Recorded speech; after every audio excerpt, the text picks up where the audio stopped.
Daily নিজেকে জাহান্নাম থেকে মুক্ত করে ঘুমাইতে পারে, নাকে তেল দিয়া ঘুমাইতে পারে। কি দিয়া? যদি 24 ঘন্টার ভিতরে মরেও যায়, বুখারী, ইমাম বুখারী লেখছেন, আমি লিখি নাই, সে জাহান্নাম থেকে মুক্ত। কিসের থেকে মুক্ত? মাত্র 4 বার পড়লে হয়। ফজরের পরে যে পড়ল, আল্লাহুম্মা ইন্নী উশহিদুকা উশহিদু হামালাতা আরশিকা ওয়া মালাইকাতিকা ওয়া জামিউ খালকিকা আন্নাকা আনতাল্লাহু লা ইলাহা ইল্লা আনতা ওয়াহদাকা লা শারীকা লাকা ওয়া আশহাদু আন্না মুহাম্মাদান আবদুকা ওয়া রাসূলুক। এতটুক যে একবার পড়লো, 4 ভাগের 1 ভাগ জাহান্নাম থেকে মুক্ত। 2 বার পড়লো অর্ধেক, 3 বার পড়লো 4 ভাগের 3 ভাগ, 4 বার পড়লো পুরো শরীর জাহান্নাম থেকে মুক্ত। ইমাম বুখারী লিখছে, কিতাবুল মুফরাদে লেখা আছে, ইমাম বুখারীর কিতাবে লেখছে। মুসলমান আবার মৌতের ভয় পাবে কেন? ও তো রাত্রে মরলেও শহীদ, দিনে মরলেও শহীদ, যুদ্ধের ময়দানে মরলেও শহীদ, বাড়িতে মরলেও শহীদ। কি কি মাগরিবের পরে 7 বার আজিরনি মিনার নার পড়লো, ফজরের আগে মৌত হইল শহীদ। মাগরিবের পরে সাইয়্যিদুল ইস্তিগফার পড়লো, ফজরের আগে মরলে শহীদ। সূরা হাশরের 3 আয়াত মাগরিবের পরে পড়লো, 70,000 ফেরেশতা ফজর পর্যন্ত মাগফিরাতের দোয়া করবে, মারা গেলে শাহাদাতের মৌত হবে। কয়টা শুনাইলাম? আরো শুনবেন? যে ডেলি ফজরের পরে পড়বে, বারিক লি ফিল মৌত ওয়া ফিমা বাদাল মৌত 25 বার পড়বে, ওই দিন যদি সূর্য ডুবার আগে মারা যায় তাহলে শাহাদাতের মৌত হবে। এরম আরো 1 ডজন আছে, কিন্তু এটি ওলামাদের সোহবতে থাকলে পাবেন, আল্লাহওয়ালাদের সোহবতে থাকলে পাবেন। এই জন্য ওলামাদের সোহবত, আল্লাহওয়ালাদের সোহবত জরুরি। আমি ফরজ বলতেছি না, জরুরি। ওলামাদের সোহবতে থাকেন, এদেরকে জিজ্ঞাসা করেন, এদের কাছ থেকে শিখেন, ছোট ছোট টোটকা শিখেন। টোটকা, টোটকা বোঝেন? ডাকায়া শব্দ, আপনারা তো ডাকায়া না, কোত্থেকে বুঝবেন ডাকায়া? আপনার যাত্রা বাড়ির, আপনার তো ডাকায়া না, ঠিক না? টোটকা বোঝেন? আগের বুড়া বুড়িরা টোটকা শিখাইয়া দিত, ঠিক না? কি জানেন? নজর লাগলে টোটকা শিখাইয়া দিত, এমনে এমনে কর, নজর যাইবগা, ঠিক না? কি কয় আবু তাহের ভাই? টোটকা চিনেন? ওলামাদের কাছে ছোট ছোট টোটকা আছে, শিখেন, সোহবতে যান, আল্লাহওয়ালাদের সোহবতে যান। যাত্রাবাড়ি হযরত তো আপনাদের থেকে বেশি দূরে না, কাছেই, যান না, যান, সোহবতে যান, এদের কাছে যান, আল্লাহওয়ালাদের কাছে যান। যাত্রাবাড়ি তো মাদ্রাসার ঘাঁটি। যেমন সমস্ত কিছুর আরত যাত্রাবাড়ি, ঠিক না? কি আরত? গত পরশুদিন আমি যেতেছিলাম, তো আমি একটা সবজি আমার খুব পছন্দ, কিন্তু মোটা হইলে আর কি, মানে ডাঙ্গা আছে না, এরকম মোটা মোটা যদি হয়, আর গোস্ত দিয়া যদি পাক হয়, বা ইলিশ মাছ, ঠিক না, মোটা মোটা ডাঙ্গা, পরে লেকলিকা, খুব ফেভারেট আমার। তা আমি নামতেছিলাম, ওদিন যাইতেছিলাম, তো ড্রাইভার গাড়ি টান দিয়া দিছে। আমি দেখতেছিলাম যে মোটা মোটা দেখা যাইতেছে, কিন্তু ও তো ড্রাইভারই, রাত্র হয়ে গেছে অনেক, গাড়ি দিছে টান। আমি বললাম, তুই করলিটা কি? এখন তোর পিছে যাওয়া যাবে না, কেন যাত্রাবাড়ি না, পিছনে আরো শত গাড়ি, কই যাইব পিছনে, ঠিক না?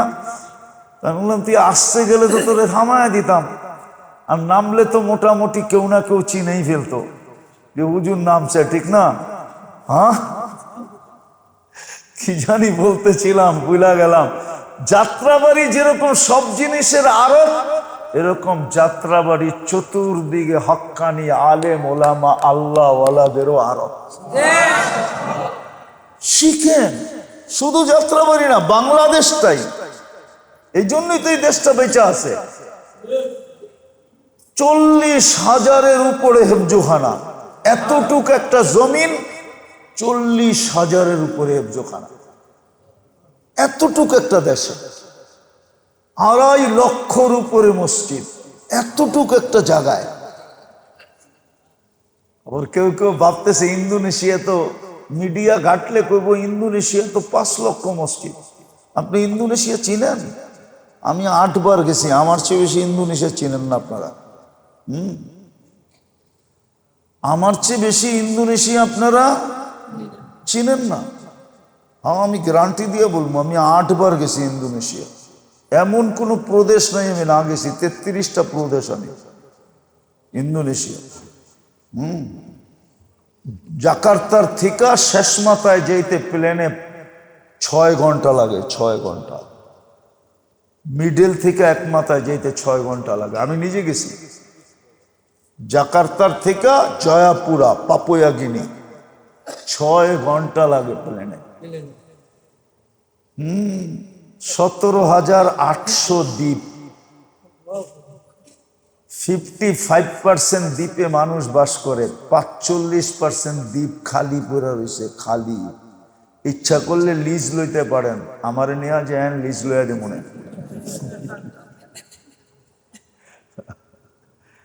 দ্বীপ পড়ে আছে খালি।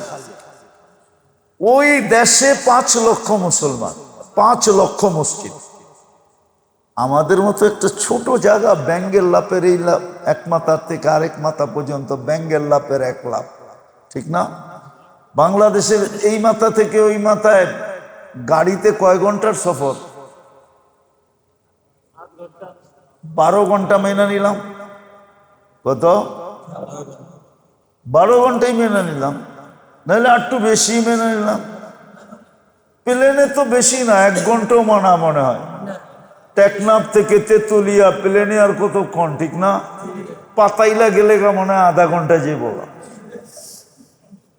পাতাইলা মেরা দিলে, ঠিক না? এতটুক দেশে এতটি মসজিদ, এই জন্যই দেশটা বেঁচে আছে। এতটুক দেশের জাগার দেশের ভিতরে এতগুলা হাফেজ। কি হাফেজ আগে কই? হাফেজ প্রত্যেক মসজিদে 4 জন 4 জন করে পড়াইতেছে। তারপরও বহুত হাফেজ বাসায় পড়ায়, মার্কেটে সার্কেটে দোকানে পড়ায়, সবাই মসজিদে পড়ানোর সুযোগও পায় না, ঠিক না? হ্যাঁ, লক্ষ লক্ষ হাফেজ, এত আলেম। 60-70 লক্ষ আলেম বাংলাদেশ। এই জন্য আপনার জমিনটা লড়ে চড়ে পড়ে না। নাইলে এটা তো ওই দিনই পড়ে যাওয়ার কথা ছিল, যেই দিন প্রথম ব্রাজিলের খেলা হয়েছিল আর প্রথম ধাক্কা লাগছিল। ওই দিন আমি পড়াইতেছিলাম। প্রথম দিনই তো এটা মাটির সাথে মিশা যাওয়ার কথা ছিল। শুধু মিশে নাই এইগুলার জন্য। মসজিদ, মাদ্রাসা, হাফেজ, ওলামা, আল্লাহওয়ালা, হ্যাঁ, এই জন্য মিশে নাই। আল্লাহ বাঁচায় দিছে। তো শিখবেন তো, আলেমদের সোহবতে যান, ইস্তেগফার পড়েন, খুব এই মাসটায় খুব কাজে লাগান। আল্লাহ আমাদেরকে আমল করার তৌফিক দান করেন। লাকাল হামদ কামা ইয়ানবাগি লিজালালি ওয়াজহিক ওয়া আযীমি সুলতানিক। আল্লাহ বলার পর্ব ছিল শেষ, শোনার পর্ব ছিল শেষ, ভিক্ষার পর্ব চলতেছে। কোথায় বসে হাত তুললাম এটাও জানেন, এই ঘরটা কার এটাও জানেন, কাদেরকে নিয়ে হাত তুললাম এটাও জানেন, কোন সময় তুললাম এটাও জানেন। বেশি কিছু চাবো না মালিক, আমাদের আয়োজনটা যখনই হয় আপনি আয়োজনটাকে কবুল করেন, আয়োজকদেরকে কবুল করেন। সংখ্যা 1 জন থাকলেও কবুল করেন। আমরা সংখ্যার কথা বলতেছি না মালিক, কবুলিয়তের কথা বলতেছি। দুনিয়ায় বহুত জায়গা আছে, বহুত ব্যক্তিত্ব ছিল যাদের দরবারে গেলে মানুষ কবুল হয়ে যেত, যেই জায়গায় গেলে এখনো মানুষ কবুলিয়তের ছোঁয়া পাওয়া যায়। আল্লাহ আমাদের এই আয়োজনটাকে কবুল করেন, আয়োজকদেরকে কবুল করেন, এই এলাকার মাটিটা কবুল করেন, মানুষগুলাকে কবুল করেন, নারী পুরুষকে কবুল করেন, ছোট বড়কে কবুল করেন। আয় আল্লাহ যুবক যুবতীদেরকে কবুল করেন। আয় আল্লাহ বৃদ্ধদেরকে কবুল করেন, বাচ্চা বাচ্চাদেরকে কবুল করেন। আমরা শুধু কবুলিয়াত চাই, আর কিচ্ছু চাই না। যখনই হবে, যেই দিনই হবে, আয় আল্লাহ এই আয়োজনটাকে যারাই এখানে আসবে কবুলিয়াত ছাড়া যেন এখান থেকে উঠা না যায়। এই মজমাটা যে কবুল, আল্লাহ আপনি বহুত মজমার কবুলিয়তের নিদর্শন মানুষকে দুনিয়াতে দেখায়া দিছেন। আমাদের এই আয়োজনটাও যে কবুল, এটারও একটা নিদর্শন আপনি আমাদেরকে দেখায়া দেন। আল্লাহ কবুলিয়তের আলামত মানুষের ভিতরে প্রকাশ করে দেন। আল্লাহ মেহেরবানি করে দেন। যার যে পেরেশানি আছে দূর করে দেন, প্রয়োজন আছে মেটায়া দেন, অসুস্থ আছে শেফায়ে কামেলা আজেলা দায়েমা মুস্তামেররা নসিব করেন। আয় আল্লাহ সমস্ত মুর্দেগানদেরকে মাফ করা দেন। বিশেষ করে এই মসজিদের কমিটির সাথে যারা সংযুক্ত ছিল, দুনিয়ার থেকে চলে গেছেন, আয় আল্লাহ কবরকে জান্নাতের বাগান বানান, ফেরদাউসুল আলার ভিতরে মাকাম নসিব। এই মহল্লার যারাই কবরে চলে গেছে সবাইকে মাফ করা দেন, আমাদের মা বাবাকে মাফ করা দেন, জিনো ইনসানকে মাফ করা দেন, আপনার হাবিবের উম্মতকে মাফ করা দেন। যা চাইলাম তাও দেন, যা চাইতে পারলাম না তাও দেন। আয় আল্লাহ আপনি আমাদের দোয়াকে মেহেরবানি করে কবুল করেন। সাল্লাল্লাহু তাআলা আলা খায়রি খালকি মুহাম্মাদিন ওয়া আলিহি। কুরআন হাদিস থেকে যতটুকুই তেলাওয়াত করা হলো, আশা রাখি একই সামনে রেখে কিছু কথা রাখবো, সাথে সাথে দোয়ার দরখাস্ত। আল্লাহ আমাদের সকলকে বুঝার এবং আমল করার তৌফিক দান করেন।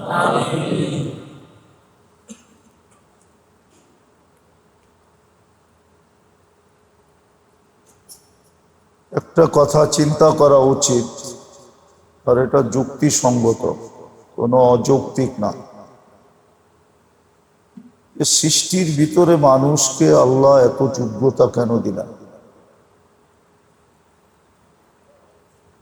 সৃষ্টির ভিতরে মানুষের মতো যোগ্যতা আল্লাহ কোনো সৃষ্টিকে দেন না।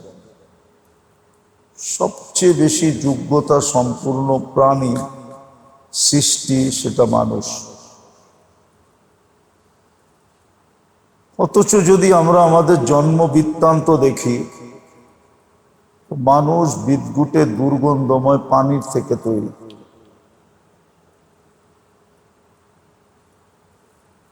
কোরআন এটাই বলে মিম্মা ইম্মাহিন। ফেরেশতা নূরের তৈরি। সমগ্র সৃষ্টি পিওর পানি থেকে তৈরি। কোরআন এটাই বলে ওয়ামিনাল মাই কুল্লু শাইইন হাই। জিন্নাত আগুন থেকে তৈরি। এই চারটাই উৎস পাওয়া যায়। ফেরেশতা নূরের তৈরি, জিন্নাত আগুনের তৈরি, সমগ্র সৃষ্টি পানির থেকে তৈরি, আর মানুষ হলেন বিদ্যুতের দুর্গন্ধময় পানির থেকে তৈরি। তাহলে অস্তিত্বের উৎস যদি দেখি, তাহলে মানুষ সবচেয়ে নিচে, ফেরেশতা সবচেয়ে উপরে, নূর। কিন্তু মানুষকে এত যোগ্যতা কেন দিলেন?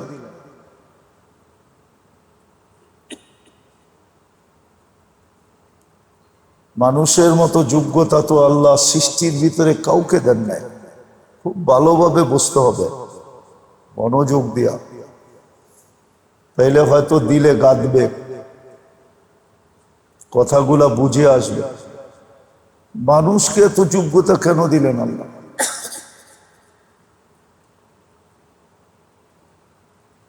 আর কোন সৃষ্টিকে এরকম যোগ্যতা দিলেন না। মানুষের যোগ্যতা যেখানেই লাগে ওই জায়গা ওই জিনিস আকর্ষণের পাত্র হতে দেরি হয় না। মানুষের যোগ্যতা যেখানেই লাগে, যেই জিনিসের উপরই লাগে। আপনি দেখবেন মানুষের যোগ্যতা লোহায় লাগছে তো আকাশে উঠতেছে, মানুষের যোগ্যতা লোহায় লাগছে তো পানিতে ভাসতেছে। এই যে আপনি এসির ভিতরে বসে আছেন, যদিও এটা প্লাস্টিক আর লোহা দিয়া তৈরি, কিন্তু এটা মানুষের যোগ্যতা। আপনি এই গরমের ভিতরেও শীতের মতো পরিবেশ অনুভব করতেছেন, শীত, ঠিক না? মানুষের যোগ্যতা। এই যে চতুর্দিকে টাইলস দেখেন এত সুন্দর, এগুলো সব মাটি, এগুলার আসল কিন্তু মাটি। মানুষের যোগ্যতা লাগছে তো আকর্ষণের পাত্র হয়ে গেছে। বললে বলা যায় মানুষকে এত যোগ্যতা দিছেন, শুধু যোগ্যতা দেন নাই, জাদুময় যোগ্যতা, জাদুময়।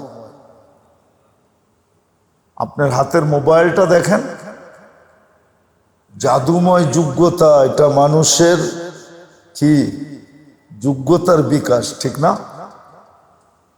সারা দুনিয়ার উন্নতি আর টেকনোলজি পুরাটাই মানুষের যোগ্যতার বিকাশ। তো মানুষকে এত যোগ্যতা দেওয়ার কারণটা কি? কি কারণে এত যোগ্যতা দিলেন? দ্বিতীয় কথা হলো, এই যোগ্যতাটা লাগানো কোথায় দরকার ছিল? মানুষ না, বিশেষ করে মুসলমান উম্মতে মুহাম্মাদি যারা দুইবার নির্বাচিত আর আল্লাহর পক্ষ থেকে নির্বাচিত, আল্লাহ যাদেরকে পছন্দ করে নির্বাচন করছেন। আপনার আমি মুসলমানের ঘরে আসা এত সহজ না। যদি সহজ হইতো তাইলে এত মানুষ ইসলামের বাহিরে থাকতো না। ইসলামের ভিতরে তো হিসাব করলে দেখা যায় মাত্র 250 কোটি মানুষ ইসলামের সীমারেখার ভিতরে, 800-900 কোটি মানুষ, 600 কোটি মানুষই ইসলামের সীমানার বাহিরে। আপনি মনে করবেন আপনি ইসলামের ঘরে, মুসলমানের ঘরে জন্ম নিছেন, এটা নির্বাচিত হওয়ার মাধ্যমে নিছি। আল্লাহ নির্বাচিত করছেন, আল্লাহ নির্বাচিত করে আমাদেরকে মুসলমানের ঘরে পাঠাইছেন। বিদায় জমিনে পা দিতে দেরি, আমরা তৌহিদের কালেমা শুনতে দেরি করি নাই। আজান একামত আমরা শুনছি, যদিও আমি বুঝি নাই, ওই সময় আমার কোনো বুঝিই ছিল না। না থাকুক, তাতে কি আসে যায়। আওয়াজের মাধ্যমে আপনার আমার ভিতরে পুশিং হয়েছে, পুশিং ঢুকায় দেওয়া হয়েছে। দ্বিতীয়, আপনার আমি নির্বাচিত হলাম উম্মতে মুহাম্মদী হিসাবে। উম্মতে মুহাম্মদী হিসাবে আপনার আমি নির্বাচিত। যদিও উম্মত হওয়ার মূল্যায়ন আমাদের কাছে নাই, উম্মত হওয়ার মূল্যায়ন আমাদের কাছে নাই। যাদের কাছে ছিল ওরা হইতে পারে নাই, ওরা হইতে পারে না। মুসা আলাইহিস সালামের কাছে মূল্য ছিল, উনি বড় চোখের পানি ঝরাইছেন, কিন্তু হইতে পারে না। আর কোরআনের দৃষ্টিতে দেখলে দেখা যায় অনেক নবীরা হইতে চাইছেন, নাহলে কোরআন কেন বলবে মাসালুহুম ফিত তাওরাত ওয়া মাসালুহুম ফিল ইনজিল? তোমাদের আলোচনা তৌরাত কিতাবের ভিতরে ভরা ছিল, ইঞ্জিলের ভিতরে তোমাদের আলোচনা দিয়ে ভরা ছিল। তৌরাত তো আমাদের হাজারো বছর আগে, আমাদের নবীজি আসার অনেক অনেক আগে, জবুরও অনেক আগে, ইঞ্জিলও অনেক আগে। বুঝা গেল, আল্লাহ বুঝাইতে চেয়েছে সমস্ত নবীদের কাছে তোমাদের আলোচনায় ভরা ছিল। তোমাদের গুণ, তোমাদের গান, তোমাদের ইজ্জত, তোমাদের সম্মান, তোমাদের মর্যাদা সমস্ত নবীদের কাছে ছিল। সব নবীরাই মনে মনে চাইছেন, হায় যদি উম্মতে মুহাম্মদী হইতে পারতাম।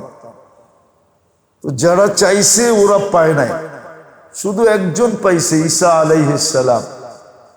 উনি আসবে, ইনশাআল্লাহ আসবে, ওনারটা শুধু কবুল হয়েছে। আর আমরা না চাওয়া ছাড়াই পেয়ে গেছি।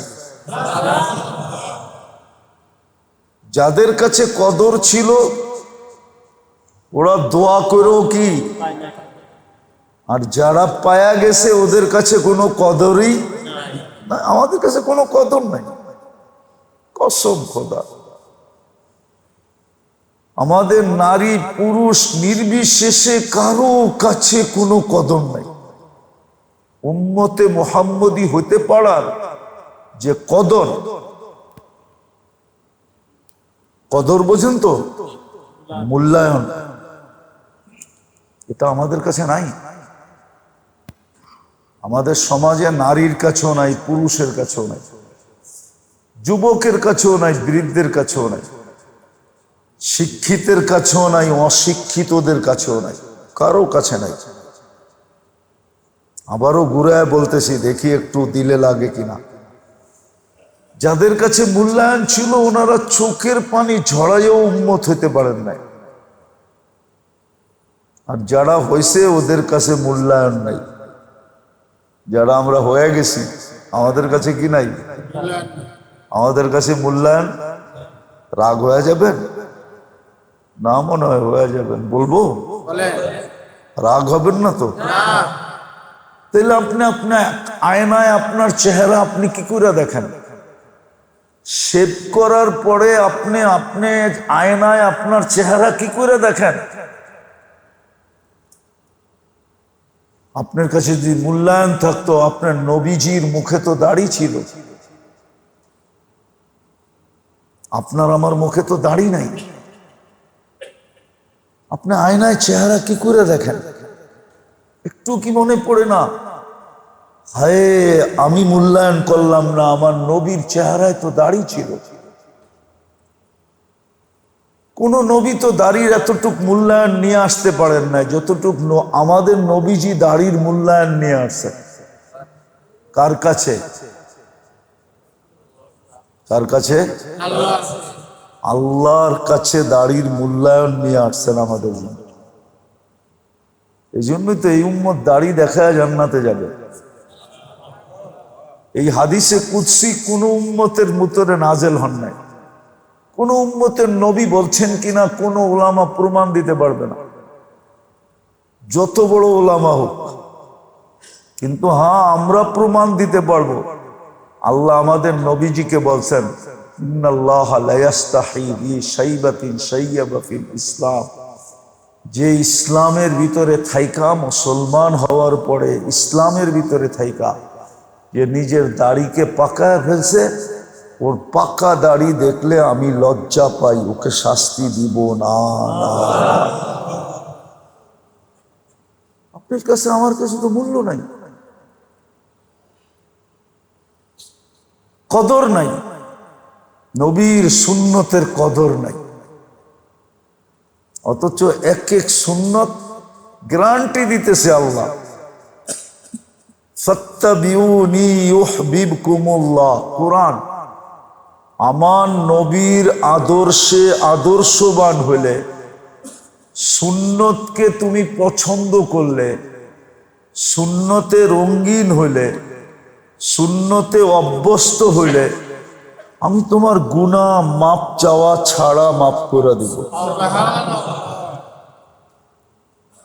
ইয়াগফির লাকুম যুনুবাকুম। আমি আল্লাহ তোমাকে ভালোবাসবো। ইউহিব্বুকুমুল্লাহ, গ্যারান্টি। তো যেটা বলতেছিলাম, যাদের কাছে কদর ছিল চোখের পানি জড়ায়ও হতে পারেন না, আর আমরা হয়ে গেছি আল্লাহর কুদরত দ্বারা, কিন্তু আমাদের কাছে কি নাই? নবী সুন্নতের কদর নাই, আমাদের সমাজে নাই।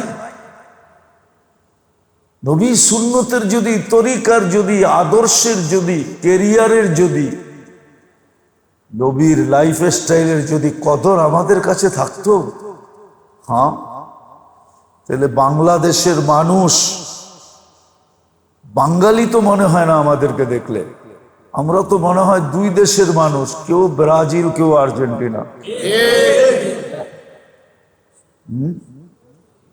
বুড়ারা পর্যন্ত, নারী পর্যন্ত, পুরুষ পর্যন্ত, বুঝলাম চ্যাংরা ছেলেরা হয়েছে, কিন্তু তাকাইলে তো দেখা যায় বুড়ারাও। রাগ হয়েন না, আযাব আমরা এটাই না আনতেছি। যহারাল ফাসাদ ফিল বাররি ওয়াল বাহর। আল্লাহর রাসূল, আল্লাহ বলে, আল্লাহ জমিনকে কাঁপতে দেখো, আর সমুদ্রে তুফান দেখো, আর আকাশে মেঘের গর্জন দেখো, সব তোমাদের আমলের ফল। জমিনকে যে তোমরা কাঁপতে দেখো, জমিন যে কাঁপে, কাঁপা বোঝেন? সমুদ্রে যে তোমরা তুফান দেখো, সাইক্লোন দেখো, আর আকাশে যে মেঘের গর্জন দেখো, ওয়েদার খারাপ দেখো, এগুলো সব তোমাদের হাতের কামাইয়ের ফল। যহরাল ফাসাদ ফিল বাররি ওয়াল বাহর বিমা কাসাবাত আইদিন নাস। আরো একটা যোগ করতেছি, তোমরা যে এখন চিৎকার দিতেছো জলবায়ু জলবায়ু জলবায়ু জলবায়ু, এই সমস্ত সৃষ্টি যে তোমাদের বিরুদ্ধে চলে গেছে। জলবায়ু চলে যাওয়াই মানে সমগ্র সৃষ্টি, এই দুনিয়ার ভিতরে যত সৃষ্টি আছে সব আমাদের বিরুদ্ধে চলে গেছে। তোমরা যে দেখতেছো জলবায়ু তোমাদের পক্ষে না, জল তোমাদের পক্ষে না, বায়ু তোমাদের পক্ষে না। লক্ষ লক্ষ কোটি টাকা খরচ হইতেছে প্রতি বছর সেমিনার করা জলবায়ু ঠিক করার জন্য। আল্লাহ বলে এটাও তোমাদের হাতের কামাই, তোমাদের গুনার ফল। কাফেরদের না, যাদেরকে আল্লাহ মুসলমানের ঘরে নির্বাচিত করতেছে ওদের কামাইয়ের ফল, কাফেরদের না। যাদেরকে আল্লাহ উম্মতে মুহাম্মদী হিসাবে নির্বাচিত করছে, মুসলমান হিসাবে নির্বাচিত করছে, ইসলামের মূল্যবোধ আমাদের কাছে নাই। যেমন আল্লাহ রসুল বলছে, একদিন আসবে নুজিয়াত মিনহা হাইবাতুল ইসলাম, তোমাদের কাছে ইসলামের মূল্যবোধ থাকবে না। কোন কারণে থাকবে না ওটাও বলে দিছে, কিন্তু আমি এটা দেখাইলাম যে একদিন তোমাদের ভিতরে ইসলামের মূল্যবোধ থাকবে না। আজকে যেমন আমাদের কাছে ইসলামের কোনো মূল্যবোধ নাই। ইসলাম মুসলমানও পছন্দ করে না, বেশ না ভূষা, না চলা না ফিরা, ইসলামের কিচ্ছু আমরা লাইক করি না। আল্লাহর রসুল বলছে একদিন আসবে, আবার এটাও বলছে বাদা দ্বীনু গরিবা সায়াউদু কামা বাদা, একদিন আসবে ইসলাম তোমাদের কাছে অপরিচিত হয়ে যাবে, আজকে যেরকম অপরিচিত। ইসলামী দিন, দিনই ইসলাম একদিন তোমাদের কাছে অপরিচিত হয়ে যাবে। আপনি অল্প কয়েকজন দাড়ি টুপিওয়ালা দেখা ভাবতেছেন যে ইসলাম সবার কাছে পরিচিত। ওই দাড়ি টুপিওয়ালারা যেই ঘরে থাকে ওই ঘরেও বেশিরভাগ মানুষ ইসলাম পছন্দ করে না, ইসলাম প্রিয় না। কি রাগ হয়ে গেলেন? আপনার ঘরের মানুষও ইসলাম পছন্দ করে না, আপনি করেন। একজন করলে কি হবে? আল্লাহ রসুল বলছে একদিন আসবে ইসলামের মূল্যবোধ থাকবে না, তোমাদের কাছে ইসলামের মূল্যবোধ থাকবে না। নসিয়াত মিনহা হাইবাতুল ইসলাম বাদা গরিবা সায়াউদু কামা বাদা। একদিন আসবে ইসলাম অপরিচিত হয়ে যাবে, পরিচিত জিনিস থাকবে না। তো এই যে আবহাওয়া যে দুনিয়াতে যে নষ্ট হয়ে গেল, এটা আমাদের কারণে, শুধু মুসলমানদের কারণে, কাফেরদের কারণে না। কোথাও কোরআন হাদিসে নাই কাফেরদের কারণে, বরং কাফেরদের তো বলাই আছে এরাও যদি বঞ্চিত হয় তো আমাদের কারণে হবে। কোরআনে এটাও লেখা আছে। আল্লাহ বলছে আমি ভয়ে ওদেরকে দিতেছি না, এমনিই তো তোমরা নাচই না বুড়ি। নাচই না বুড়ি বুঝেন? আবার যদি পড়ে ডোলের বাড়ি, এমনি তো তোমরা ওগোর লিগা পাগল।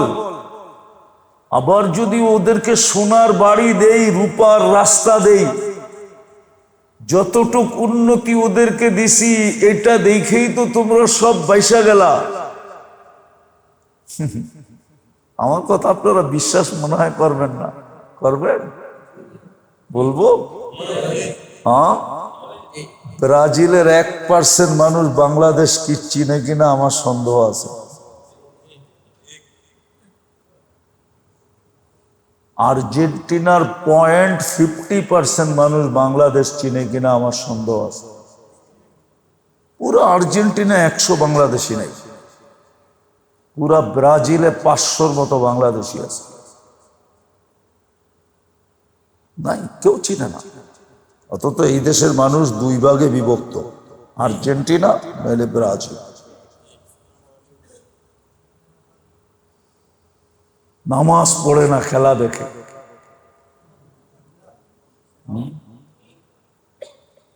যাক, এটা আমার আলোচ্য বিষয় না। আমি যেটা বুঝাইতে চাইছি, কথা যেটা দিয়ে শুরু করছি ওটাকেই গুছায় আনতে চাইতেছি, ওটাকেই গুছায় আনতে চাইতেছি। আল্লাহ আমাদেরকে এত যোগ্যতা কেন দিলেন? এটাই আমার প্রশ্ন ছিল। আল্লাহ আমাদেরকে এত